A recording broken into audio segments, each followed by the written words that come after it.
ravie de vous retrouver sur cette nouvelle vidéo. Ici ça va pas trop mal, je pense que vous voyez que j'ai tenté de changer de couleur de cheveux. J'avais les cheveux plus ou moins rouges hier encore, j'ai voulu faire une teinture violet tirant sur le bleu, je me suis retrouvée avec du magenta, voilà. Aujourd'hui je vous retrouve avec mon poupon de portage pour lequel je n'ai absolument pas trouvé de nom tant il est effrayant. Si vous avez une idée de nom pour ce charmant nouveau-né, je suis tout à fait preneuse. À chaque fois que mon chéri le croise, il frôle la crise cardiaque. Je vous laisse imaginer en pleine nuit quand il se redresse dans le lit et qu'il voit ce bébé posé sur le meuble en face de lui.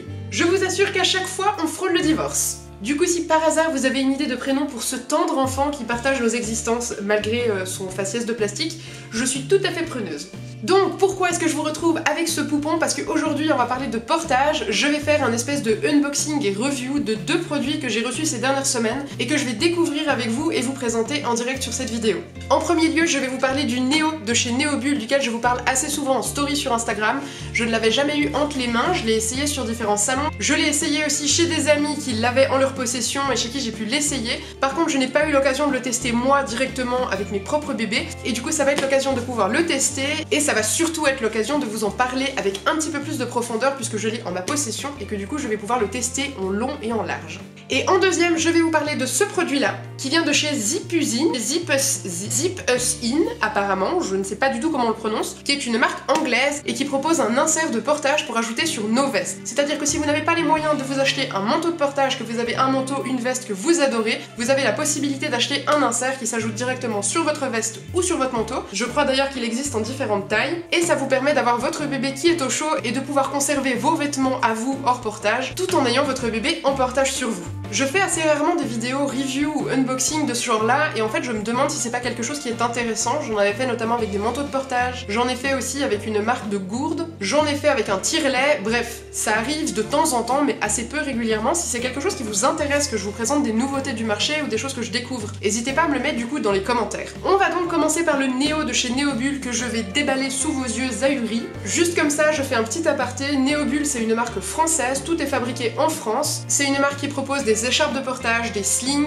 mais aussi des solutions comme le Neo, qui est un préformé du marché qui convient plus ou moins depuis la naissance puisqu'il est intégralement réglable, donc c'est assez intéressant pour des tout jeunes parents qui n'arrivent pas à prendre la main sur l'écharpe de portage, qui n'ont pas envie d'aller faire un atelier de portage ou que sais-je. Ce n'est pas excessivement cher, c'est fabriqué en France, donc si c'est quelque chose qui vous intéresse, n'hésitez pas à aller jeter un coup d'œil sur leur site. Moi en tout cas c'est une marque que j'aime beaucoup. Si on se penche déjà un petit peu sur le carton, on voit que c'est un préformé qui promet une position physio, plus ou moins dès la naissance. En général, ce qu'on conseille majoritairement pour un nouveau-né, c'est vraiment l'écharpe de portage ou le sling. C'est ce qui reste le plus physio, c'est ce qui va s'adapter le mieux à la physionomie de votre bébé. Simplement, c'est vrai qu'il y a des parents qui sont moins à l'aise avec ces options-là, ou alors des personnes qui vont garder vos enfants et qui vont avoir peut-être besoin d'un outil de portage qui soit un petit peu plus simplifié qu'une écharpe, et du coup, ce genre d'outil peut être quand même assez intéressant. Derrière, on voit que c'est noté que les bretelles sont ajustables avec une mousse épaisse et ultra confortable. Le tissu est un tissu d'écharpe bio, ça c'est hyper intéressant aussi parce que ça veut dire qu'on va avoir une souplesse qu'on n'aura pas avec un coton standard. La position est accroupie, position idéale en grenouille, bonne répartition du poids. Donc on voit que,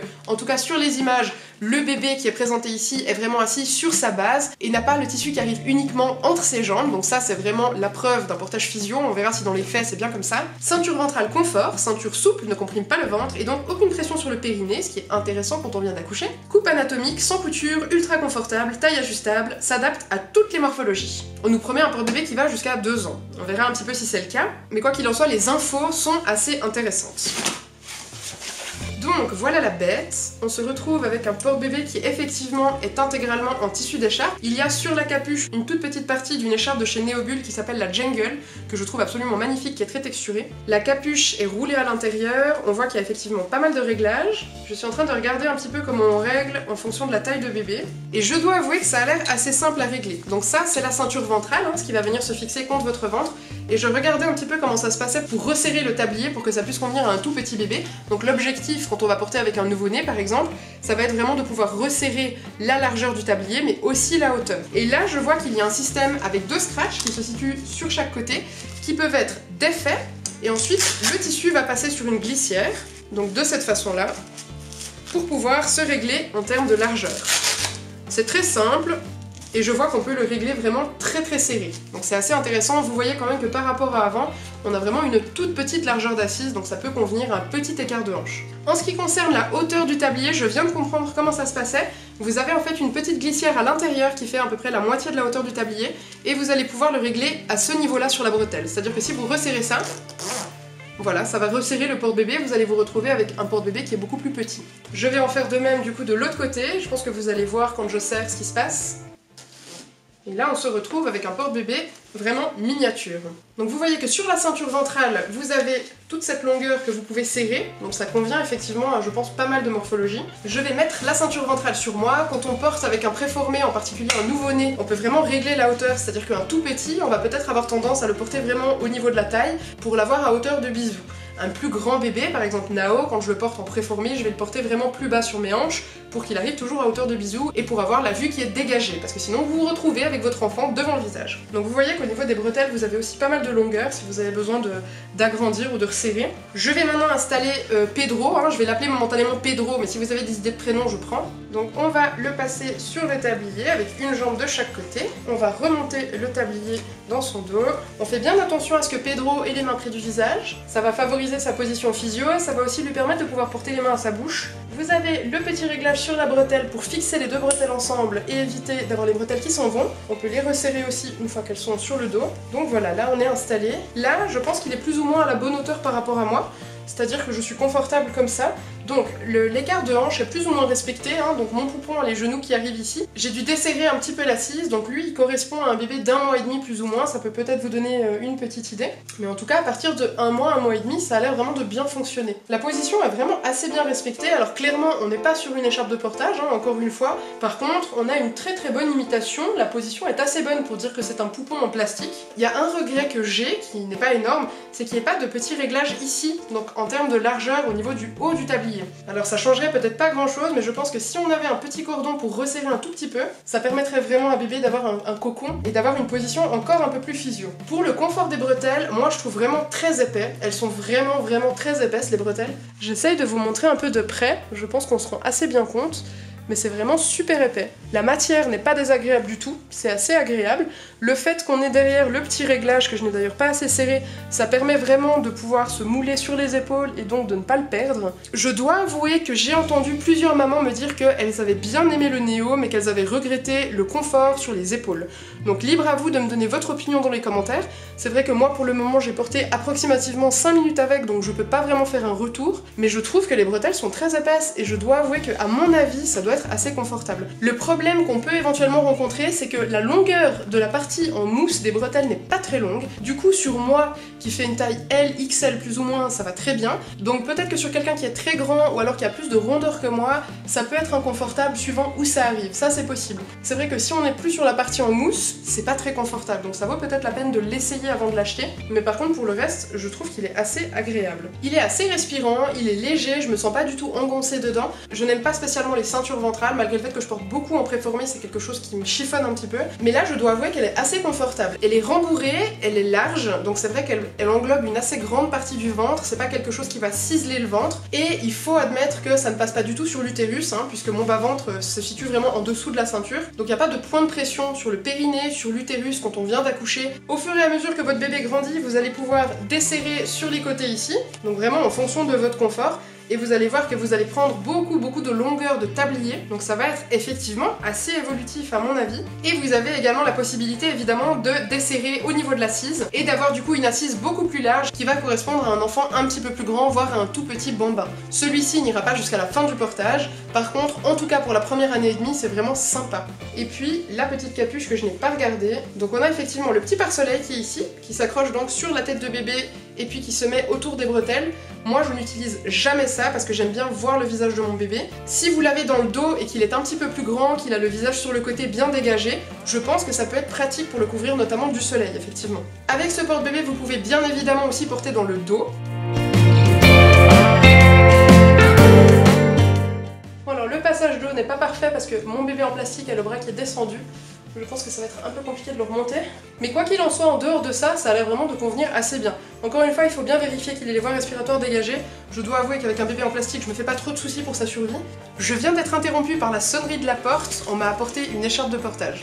Du coup ça fera peut-être l'objet d'une autre vidéo si vous avez envie que je vous la présente, elle est incroyable. Donc je me suis rempaqueté le bébé dans le dos et je disais donc que la ceinture ventrale se trouve juste en dessous de mes seins, donc bébé vraiment très haut. À partir du moment où il va avoir 3-4 mois, souvent les bébés deviennent curieux, ils ont envie de voir ce qui se passe autour d'eux et ça arrive très souvent que je reçoive des messages privés sur Instagram qui me demandent si on a la possibilité de porter face au monde. Le face au monde n'est pas spécialement physio, j'ai déjà fait une vidéo sur le sujet si ça vous intéresse. Du coup, on va favoriser le portage sur la hanche pour que bébé ait une vue d'ensemble assez large, ou alors dans le dos où bébé, dès qu'il aura justement 2-3 mois, pourra voir assez facilement par-dessus nos épaules et autour de lui. En tout cas, je dois dire que pendant les quelques minutes, je pense 30 minutes où je l'ai porté devant et derrière, j'ai absolument pas trouvé inconfortable. C'est vrai qu'à très long terme, je sais pas ce que ça donne. En tout cas, là, moi je sens bien le rembourrage des bretelles. Elles sont pas désagréables, donc dessous ça a l'air vraiment d'être du coton assez souple. C'est assez agréable, j'ai déjà essayé des préformés qui étaient vraiment horribles sur les épaules pour le porteur. Là franchement ça me choque pas spécialement. On va passer maintenant à la suite, je vais poser Pedro momentanément. Recoucou, je pensais continuer ma vidéo juste après et il s'avère que j'ai quelqu'un qui a sonné à la porte, ensuite il a fallu que j'aille faire des courses, chercher mes enfants, bref. La vie de maman dans toute sa splendeur a repris le dessus sur la situation, du coup on est juste 3 jours plus tard. Je vous ai donc présenté le Néo de chez Néobulle et là aujourd'hui je vais vous présenter un tout autre produit mais qui est aussi dans le domaine du portage puisqu'on essaye d'avoir quand même une certaine cohérence dans la vidéo, n'est-ce pas? Je vais donc vous présenter ceci. Et c'est donc un insert de portage qui va s'ajouter sur notre manteau, sur notre veste, au papa, à la maman, peu importe, il n'y a pas besoin de taille. Donc là on voit un petit peu le fonctionnement de cet insert, j'ai jamais essayé ce genre de choses, je sais que ça existe depuis déjà un certain temps, et je me suis dit que c'était justement intéressant de vous le montrer pour ceux qui n'ont pas les moyens de s'acheter par exemple un manteau de portage. Et ça convient pour les vestes d'hiver, les vestes fines, les manteaux, pour absolument tout. Enfin, quoi qu'il en soit, vous pouvez regarder du coup sur internet si ça vous intéresse en tapant le nom de la marque, et moi je vais le déballer pour la première fois. Donc c'est noir, ça convient très très bien si on a un manteau noir, mais force est d'admettre que même si on a un manteau d'une autre couleur, c'est pas très dérangeant. Et on a donc ce petit panel qui est comme ça, que je vais essayer de vous montrer en entier. Il a l'air d'être plus ou moins imperméable, c'est pas très épais, donc je pense que ça fait très bien coupe-vent. En hiver ça peut être sympa justement parce que ça coupe vraiment le froid. Par contre concrètement je pense qu'il faut quand même mettre une bonne couche à son bébé dessous. Ça remplace pas un manteau de portage très épais quoi. Et là du coup je vais voir un petit peu comment ça fonctionne. J'ai pris un manteau, un grand manteau tout à fait classique en laine bouillie qui est assez épais pour tester. Donc on va voir si ça fonctionne. Apparemment il faut prendre les deux parties sur le côté. Donc celle-ci et la deuxième. Et il faut attacher sur le manteau. Je vais voir ce que ça donne. Ah, j'essaye de filmer comme ça, je sais pas exactement ce que ça donne. Et puis on va essayer de voir comment ça fonctionne. Ah, est-ce que ça ne fonctionnerait que avec des fermetures éclairs par contre? Il semblerait que ça ne fonctionne pas si je n'ai pas de fermeture éclair. Je vais regarder si je trouve un manteau avec une fermeture éclair. Donc j'ai pris ce manteau qui est un manteau de portage, enfin une veste de portage plutôt, mais qui a des fermetures éclairs et on va essayer plutôt avec ça. Ça doit glisser à l'intérieur. Je dois bien admettre que j'ai beaucoup de peine à le faire fonctionner. Je retente l'expérience avec un troisième manteau. Donc pour quelque chose qui est censé être vraiment universel, je dois avouer que je suis un petit peu étonnée. Peut-être que c'est moi qui ne comprends pas bien après, hein, ça c'est possible aussi. J'ai vraiment de la peine à comprendre comment est-ce qu'on enfile ça. Je vais regarder la vidéo YouTube associée parce que je n'y comprends rien du tout.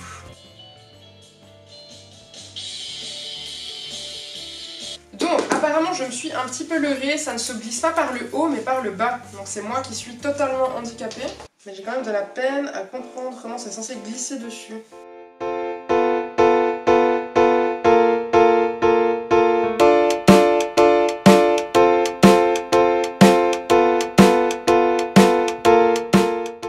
Bon, du coup avec la technique que j'ai vue, je pense que ça devrait marcher avec ce manteau aussi. Donc on va reprendre la fermeture éclair qu'on a le plus de peine à passer. Et maintenant, il faut apparemment mettre des ciseaux dedans. Je vous montre direct la technique parce que finalement le produit est peut-être pas si nul que ça. Donc vous avez votre petite partie que vous devez enfiler dans le haut de la glissière. Vous allez placer une paire de ciseaux à l'intérieur, coulisser sur le côté pour écarter vraiment la petite pièce là. Et ensuite vous allez pouvoir faire entrer votre glissière. Ensuite on enfile la glissière à l'intérieur. Et ça a l'air de fonctionner. Yes! J'ai réussi, ça fonctionne. Donc on va continuer avec ce côté-là. Ah, je suis contente. J'aime pas du tout baisser les bras, et puis là je dois avouer que c'était pas très agréable, parce que présenter un produit qui est vendu à un certain prix sur le marché et constater qu'il ne fonctionne pas du tout, bah c'est pas très agréable. Donc là pour le coup, tout va bien, ça fonctionne. Enfin, je sais pas si vous voyez bien mes gestes, je ferai si jamais une vidéo tuto si ça intéresse certaines personnes. Mais ça fonctionne très bien avec cette méthode là. Je suis assez contente d'être tombée sur cette vidéo, c'est un peu long, hein. Je pense qu'en tout il y en a pour 5 minutes à peu près. Donc il faut pas faire ça juste avant de partir se promener parce que clairement vous allez être en retard. Par contre si vous prenez une fois le temps de le faire quand vous recevez l'insert, et ben c'est vraiment pas mal. Et puis comme je disais tout à l'heure, après vous le bougez plus. J'ai l'impression de couper du saucisson si ça intéresse quelqu'un de faire un petit apéro. J'ai mis la partie la plus compliquée. Là en bas vous voyez qu'on a du coup les deux fermetures éclairs qui se chevauchent, c'est pas spécialement embêtant, hein, c'est juste visuel. Et puis je vais mettre la deuxième de l'autre côté. Celle-ci je sais d'avance qu'elle est plus simple.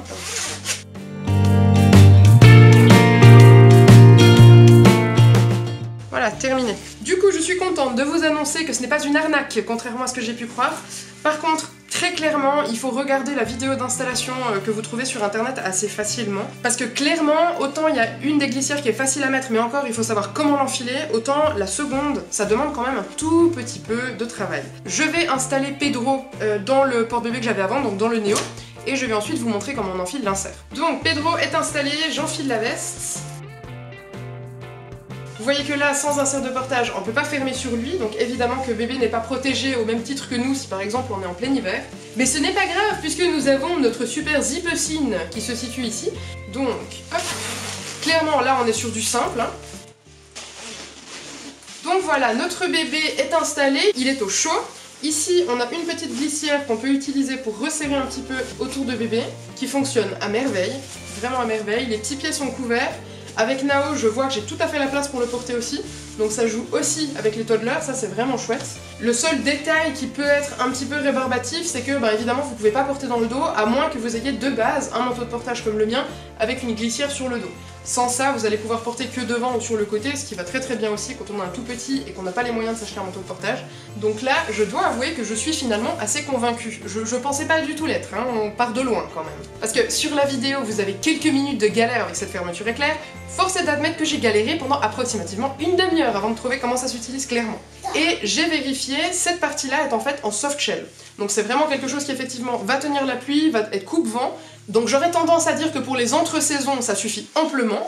Vous pouvez simplement, si vous avez un petit manteau léger, vous pouvez simplement habiller votre enfant comme vous, avec une couche de plus par rapport à vous. Et puis si vous êtes en plein hiver, ajoutez peut-être une petite couche, par exemple une petite combinaison en polaire toute fine, ou alors une petite combinaison en laine, quelque chose comme ça, pour être sûr qu'il est suffisamment chaud. Évidemment, on couvre les extrémités, par exemple la tête, hein. Là je vais pas le couvrir parce que Pedro n'a pas froid, il est en plastique, et en plus on est à l'intérieur, il fait 30 degrés. C'est pas vrai, il fait pas 30 degrés. Je vais essayer la version enceinte, bien que je n'ai pas du tout les attributs pour, n'est-ce pas? Je vais vous montrer quand même ce que je trouve assez intéressant. C'est que, alors on est d'accord que c'est pas la même couleur que l'insert, mais c'est pas dramatique. Si vous ne portez pas votre enfant et que vous n'avez pas envie d'enlever et de remettre les glissières à chaque fois, vous n'avez pas besoin de le faire. Vous pouvez simplement fermer la partie que vous avez ajoutée sur votre veste, et puis ça vous fait une veste tout à fait standard, ça convient très très bien. Bref, je vais devenir enceinte dans 5 secondes. Rebonjour, je suis enceinte à présent de plus ou moins 6 mois d'un extraterrestre, hein. Vous constatez quand même que la forme de mon ventre n'est pas idéale pour une grossesse. Et du coup on va remettre cet insert, on va serrer la deuxième petite glissière là pour avoir vraiment quelque chose qui va autour du ventre. Et là en fait on a des petites pressions qu'on peut simplement fermer. Je sais pas exactement ce que ça donne en termes d'esthétique, hein, mais on est plutôt pas mal. Donc on a quelque chose qui vient vraiment autour du ventre, qui permet du coup de garder ses manteaux normaux pendant la grossesse et pendant le portage. Je trouve ça vraiment bien pensé. Le bon côté c'est que vous allez acheter un insert, vous allez pouvoir porter avec enceinte pendant le portage, votre conjoint va pouvoir porter aussi, vous pouvez simplement vous passer l'insert. Mais c'est vraiment quelque chose qui coûte moins cher qu'un manteau, il me semble que c'est une 50aine d'euros, et là on se retrouve vraiment avec quelque chose qui est hyper évolutif, et une fois que le portage est terminé, il suffit d'enlever et on retrouve son manteau comme on l'avait à la base. Donc voilà, je suis plutôt convaincue finalement. Je vous remonte les deux produits, si quelque chose vous intéresse, si vous avez envie d'aller jeter un œil sur internet. Le Néo, vous le trouvez sur plein de sites différents, mais notamment sur le site officiel de Neobull, qui est encore une fois une marque française, tout est fabriqué en France. Et vous avez aussi le Zipecine, qui lui est pensé en Angleterre et qui est cousu vraisemblablement en Turquie. Et puis celui-ci, vous le trouvez aussi sur différents sites de monitrices de portage, etc. Probablement aussi sur le site officiel, mais je vous laisse aller regarder de votre côté si c'est quelque chose qui vous intéresse. Cette vidéo du coup est terminée, j'espère qu'elle vous aura plu, et j'espère qu'elle vous aura intéressé, qu'elle vous aura peut-être aidé à faire votre choix si vous hésitez à acheter un préformé pour nouveau-né, ou alors que vous cherchez une façon de pouvoir porter en hiver ou quand il fait frais. Bref, Si ce genre de vidéo vous intéresse, n'hésitez pas à me le mettre dans les commentaires. D'ailleurs, s'il y a des produits particuliers que vous auriez voulu que je vous présente, je le fais avec grand plaisir, que ce soit au niveau de l'allaitement, au niveau du portage, au niveau du maternage de manière générale, ou même toute autre chose. Je vous souhaite un excellent dimanche. N'oubliez pas de vous abonner à ma chaîne pour ne pas louper mes prochaines vidéos. Je vous remercie du fond du cœur d'être présent, de regarder mon contenu, de tous ces échanges hyper bienveillants qu'on a. Je me réjouis de cette année 2021 avec vous qui a déjà démarré, qu'on se le dise, mais bon, c'est jamais trop tard pour le dire. À tout bientôt, ciao!